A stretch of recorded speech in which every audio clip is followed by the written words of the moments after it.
ஒரு பிரச்சனைக்கு நம்ம சொல்யூஷன் கண்டுபிடிக்கணும்னா அதுக்கு பலவிதமான மெத்தடாலஜிஸ் அப்படின்றது குளோபலாக பயன்படுத்தப்படுது. இங்கே நம்ம corrective and preventive actions Kapa 8D methodologies இந்த மாதிரி நிறைய மெத்தடாலஜிஸ் இருக்கு. அதில் ஒரு விஷயத்தை எடுத்துட்டு இந்த பிரச்சனையை சால்வ் பண்ண ட்ரை பண்ணுவோம்.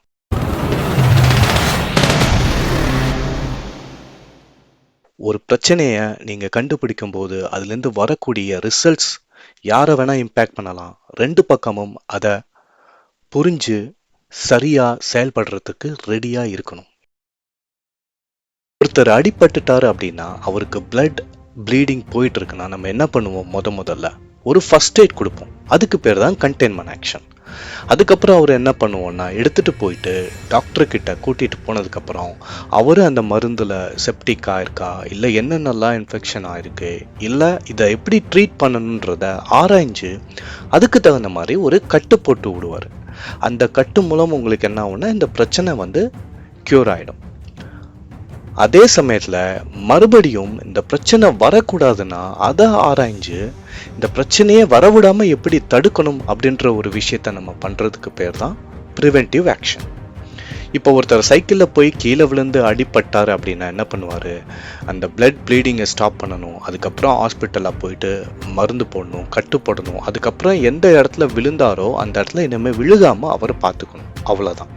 ஸோ இந்த பிரச்சனையை ரொம்ப ரொம்ப சிம்பிளாக டீல் பண்ணுவோம். இப்போ இங்கே பிரச்சனை என்ன அப்படின்றத பார்த்தோன்னா எல்லாத்தையும் சுற்றி நமக்கு வரக்கூடிய ஒரே ஒரு விஷயம் இதுதான். 10,000 பேர் இருக்க வேண்டிய இடத்துல 30,000க்கு மேலே மக்கள் வந்திருக்காங்க. அப்போ என்ன ஆகும்? ஒரு 10,000 பேர் இருக்கும்போது மக்களுக்கு நடுவில் இந்த மாதிரி இருக்கக்கூடிய கேப் 30,000 பேர் இருக்கும்போது இந்த மாதிரி இருக்கு. ஸோ இதில் நிறைய பேராமீட்டர்ஸ் கான்ட்ரிபியூட் பண்ணுது. அந்த பேராமீட்டர்ஸையும் பார்த்துட்டு அதுக்கப்புறம் ஒரு 10 கேள்விகள் நான் கேட்க போகிறேன். அந்த கேள்விகளுக்கு யார் பதில் சொல்கிறதுன்றத நீங்களே முடிவு பண்ணிக்கோங்க. ஓகே, இதை முதல்ல பார்க்கறதுக்கு முன்னாடி நம்ம இம்பேக்ட் அப்படின்ற ஒரு விஷயத்தை பார்க்கணும். எதுக்காக இம்பேக்ட் பார்க்கணும் அப்படின்னா, இப்போ ஒரு பிரச்சனை நடக்கிறதுக்கு முன்னாடி நம்ம பண்ணுறதுக்கு பேர் ரிஸ்க் மிட்டிகேஷன். அதாவது அந்த பிரச்சனை என்ன நடக்கலை, அதை நடக்கிறதா ஒரு ஆன்டிசிபேஷன் பண்ணி அதை ரிஸ்காக கன்சிடர் பண்ணி எப்படி மிட்டிகேட் பண்ணுறது.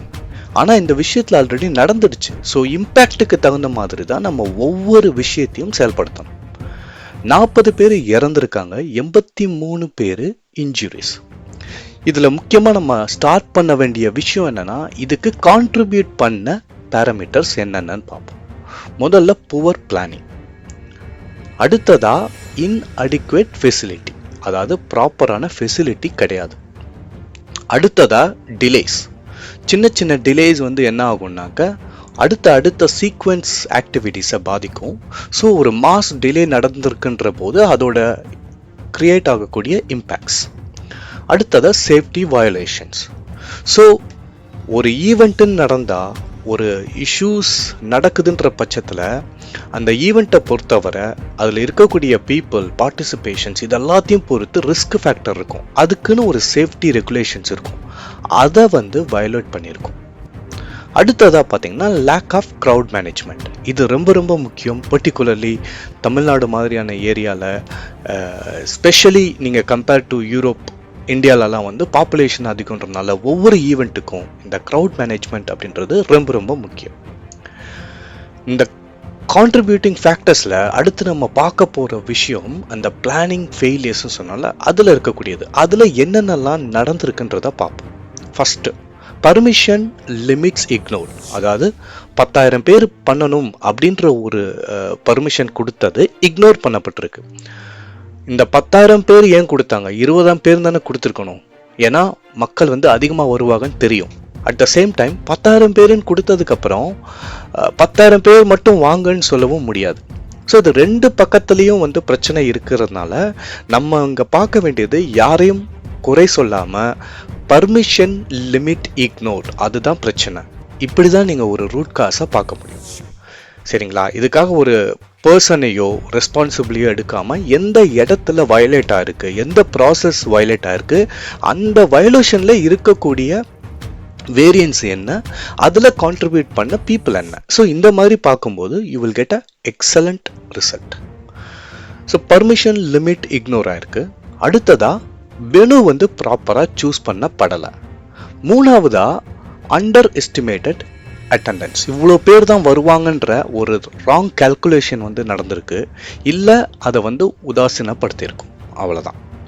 இப்போ இதுக்கு ஒரு சின்ன எக்ஸாம்பிளாக சொல்லணும் அப்படின்னாக்கா, ஒரு ஈவெண்ட்டை நீங்கள் ஓப்பன் பிளேஸில் கண்டக்ட் பண்ணும்போது எந்த மாதிரியான க்ரௌட் இருக்கணும் அப்படின்றதுக்கும், ஒரு ரோட் ஷோவில் 2 சைடும் பிளாக் ஆன ஒரு இடத்துல பண்ணும்போது எந்த மாதிரியான இடம் பண்ணணுன்றதுக்கும் planning is very very important.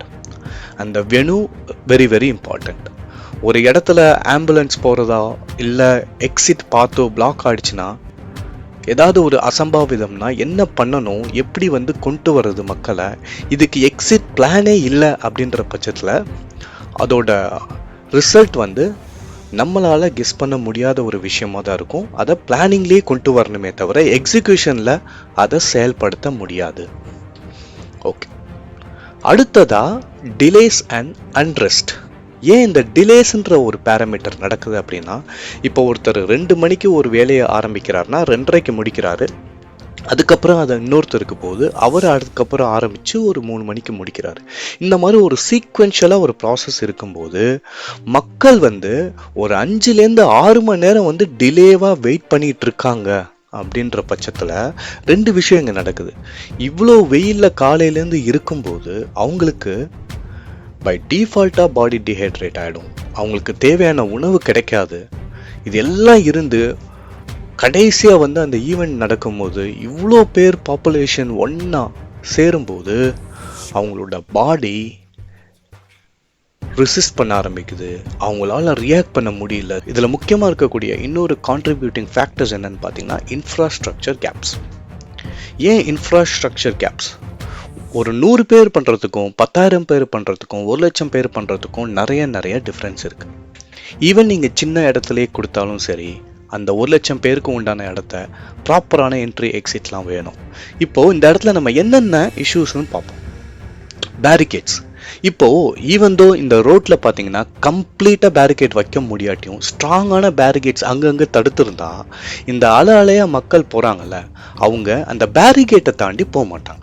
So பேரிகேட்குள்ளே நடக்குதுன்றதுனால மக்கள் வந்து வெளியில் வந்தாலும் வெளியில் கூட்டிகிட்டு வந்தாலும் அந்த பேரிகேட்க்கு உள்ளே தான் இருக்க போகிறாங்களே தவிர நம்மக்கிட்ட ஒரு structured way of people handling இருக்கும். அவங்களுக்கு தேவையான மினிமம் ஃபுட் அண்ட் வாட்டர் இருக்கும்போது, இல்லை அவங்களுக்கு ஃபுட்டை ஆக்சஸ் பண்ணக்கூடிய அளவில் வந்து இருக்கும்போது இதெல்லாம் நம்ம பண்ணி கொடுக்க வேண்டியது எசென்ஷியல். பிகாஸ் இந்தியாவில் தமிழ்நாட்டில் இவ்வளோ க்ரௌடு காலையிலேருந்து இருக்கிறாங்கன்னா இது முக்கியமான ஒரு விஷயம்தான். அடுத்ததாக பஃபர் ஜோன். இப்போ 30,000 பேர் இருக்காங்க அப்படின்ற போது திடீர்னு ஒரு 1000 பேரோ திடீர்னு ஒரு 500 பேருக்கு ஏதோ ஒன்று நடந்துருச்சுன்னா அவங்களுக்கு ஃபர்ஸ்ட் எய்ட் பண்ணுறதுக்கோ, இல்லை இப்போ மழை வருது அப்படின்னா அவங்க வந்து தங்குறதுக்கோ இந்த மாதிரி ஒரு பஃபர் ஜோனை வச்சுக்கணும். அதில் வந்து ஒரு 5,000 பேர் 10,000 பேர் இருக்கிற மாதிரி, ஒரு 10% இருக்கிற மாதிரியோ 20% இருக்கிற மாதிரியோ ஒரு பஃபர் ஜோன் வந்து இருக்கணும். அடுத்ததாக பார்த்தீங்கன்னா ambulance access route very very important.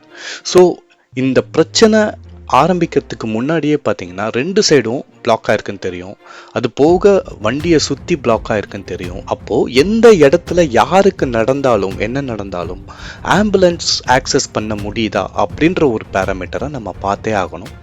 இதை நம்ம ஸ்கிப் பண்ண முடியாது. இது எல்லாத்துக்கு மேலே இன்னொன்று இருக்குது, அதுதான் ஹியூமன் பிஹேவியர். ஸோ ஹியூமன் பிஹேவியர்ன்றது ரொம்ப ரொம்ப முக்கியம். இப்போது நான் வந்து ஒரு ஈவெண்ட்டுக்கு போகிறேன், அந்த ஈவெண்ட்டுக்கு என்னால் போக முடியல அப்படின்னா, இவ்வளோ க்ரௌட் இருக்குன்னா என்னால் ஹேண்டில் பண்ண முடியாதுன்னா நான் மறுபடியும் வீட்டுக்கு வந்து வீட்டில் தான் பார்த்தாகணும். இல்லை நான் அங்கேயே இருந்து பார்ப்பேன் அப்படின்னா நான் என்னோட ரிஸ்க் எடுக்கிறேன். நான் தண்ணி கொண்டு போயிருக்கணும், நான் தண்ணி கொண்டு போகலை. ஸோ அதனால் இந்த ஃபேக்டர்ஸ் எல்லாத்தையுமே நம்ம பார்க்க போகிறது ஒரு விஷயத்தை எடுத்து வைக்கிறோமே தவிர அந்த விஷயத்தை யார் வேணால் சால்வ் பண்ணலாம். இதே ஃபார் எக்ஸாம்பிள் ஆர்கனைசரும் சால்வ் பண்ணலாம், கவர்மெண்ட்டும் சால்வ் பண்ணலாம், இல்லை அந்த மக்கள் யார் போகிறாங்களோ அவங்களே அவங்களோட சேஃப்டியை வந்து ரெஸ்பான்சிபிலிட்டி எடுத்துக்கிட்டும் சால்வ் பண்ணலாம். இதுதான் இருக்கிறதுலையே முக்கியமான ஒரு விஷயம். 3 பேர்கிட்டையும் ரெஸ்பான்சிபிலிட்டி இருக்குன்றத மறந்துடாதீங்க. ஸோ மக்கள் வந்து தேர்ஸ்டியாக இருக்காங்க, ஹங்கராக இருக்காங்க, ஃபேட்டிக்காக இருக்காங்க. இது எல்லாத்துக்கும் மேலே அவங்களோட எமோஷ்னல் எக்ஸைட்மெண்ட். இவ்வளோ நேரம் வெயிட் பண்ணிட்டோம், இப்போ விஜய் வரும்போது பார்க்க முடியலையே அப்படின்ற ஒரு எமோஷனல் எக்ஸைட்மெண்ட் இருக்கு இல்லையா, இதுதான் இருக்கிறதுலையே முக்கியமான ஒரு ஃபேக்டர்ஸ். ஸோ இதை நம்ம ப்ராப்பராக கம்யூனிகேட் பண்ணி அவங்கள கண்ட்ரோல் பண்ணணும். இப்போ let's say the root cause analysis. Root cause analysis அப்படின்றது ஒரு பேசிக்கான பாலிசிஸையோ பிரின்சிபல்ஸையோ ஃபாலோ பண்ணுறது மூலம் ஈஸியாக நம்மளால் ஐடென்டிஃபை பண்ண முடியும். ஸோ இது ஒரு மெத்தடாலஜி 5Y. ஒரு 5 வாட்டி நீங்கள் ஏன் ஏன் ஏன் ஏன்னு கேட்டிங்கன்னா உங்களால் கிட்டத்தட்ட அந்த ரூட் காஸை போய் ரீச் பண்ண முடியும். எக்ஸாம்பிளுக்கு, why people died. அதுக்கு ரீசன் பார்த்தீங்கன்னா they were crushed in surges. அதாவது அலைகளுக்கு நடுவில் சிக்கி அவங்க எல்லாரும் பார்த்தீங்கன்னா மிதிப்பட்டோ அடிப்பட்டோ நசுக்கப்பட்டு இறந்துருக்காங்க. ஓகேவா?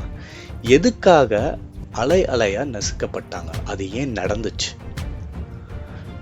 Lakh of crowd control, sudden rushes to see Vijay.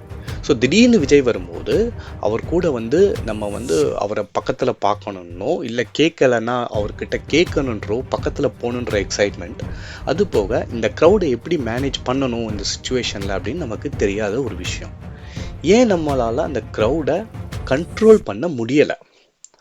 ஏன்னா புவர் வென்யூ பிளானிங் அண்ட் நம்ம எக்ஸ்பெக்ட் பண்ணதை விட அட்டண்டன்ஸ் டபுள் மடங்கு அதிகமாகிடுச்சு. ஓகே, எதனால் க்ரௌடை அண்டர் எஸ்டிமேட் பண்ணணும்?